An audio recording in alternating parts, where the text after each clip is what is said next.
मंच देने के लिए। माँ सरस्वती को नमन करती हूँ और यहाँ प्रस्तुत सभी को नमस्कार। आज मैं छोटी छोटी मेरे जीवन में मैंने चीजें देखी हैं, उसी से रिलेटेड कुछ कुछ चीजें बताऊंगी भी और उसके बाद सुनाऊंगी। जो बताऊंगी वो मैंने ऑब्जर्व किया है, उसके बाद जो छोटा सा है वो मेरा नहीं है, लेकिन उसके बाद की लिखी हुई चीजें मेरी है। तो जैसे कि आजकल एक्सीडेंट बहुत हो रहे हैं, लोग हेलमेट लगाना भूल जाते हैं, हेलमेट लगाए बिना ड्राइविंग करते हैं, जो कि बिल्कुल भी सेफ नहीं है। और उसी के ऊपर मैं 4 पंक्तियां सुनाती हूँ।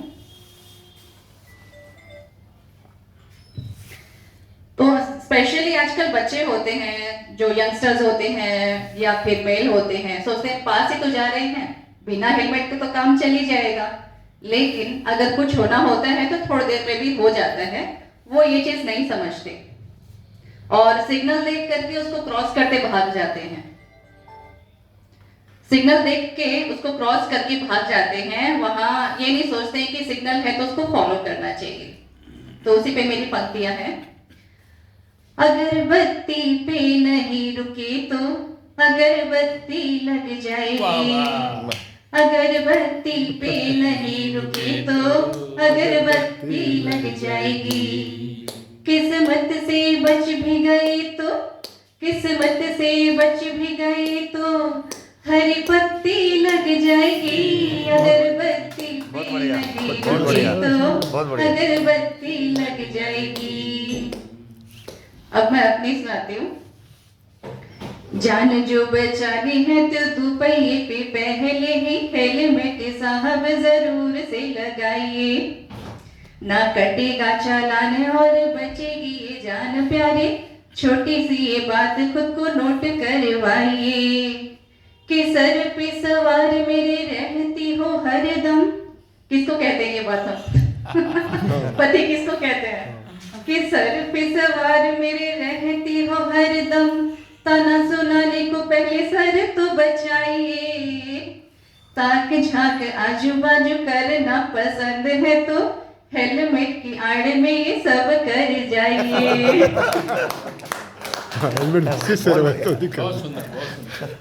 एक दूसरा किस्सा ये है कि लोगों को आजकल टांग अड़ाने में बहुत मजा आता है।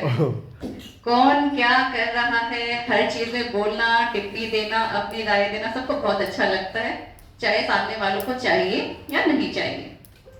तो क्या होता है कि एक छोटा सा चुटकुला सुनाती हूँ। 2 सहेलियां होती है, उसमें से एक सहेली अपनी दूसरी सहेली को बोलती है, पता है आजकल मेरे पड़ोस वाली आंटी से मैं बहुत ज्यादा परेशान हूँ। वो बोलती है, क्यों, ऐसा क्या हो गया? बोले, जब भी हमारे मोहल्ले में कोई शादी होती है तो वो मुझसे मिलती है, मुझे देख के मुस्कुराती है और कहती है, अगली बारी आपकी। तो बोलती, फिर तुमने क्या किया? बोले, मैंने भी आंटी को मजा चखा दिया। तो बोलती, वो कैसे?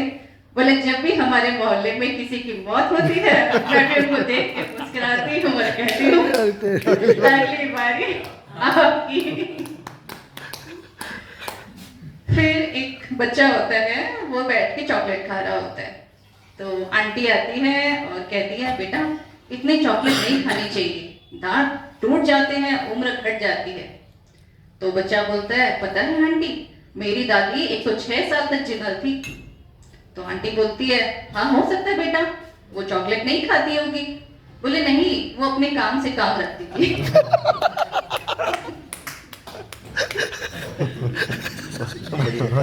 बढ़िया। तो उसी पे मेरी पंक्तियां हैं कुमार विश्वास जी के स्टाइल में। नहीं है काम दूजा क्या जो हरदम टांग अड़ाते हैं, नहीं है काम दूजा क्या जो हरदम टांग अड़ाते हैं, पराए मामलों में क्यों ये झट टिप्पणी कर जाते हैं।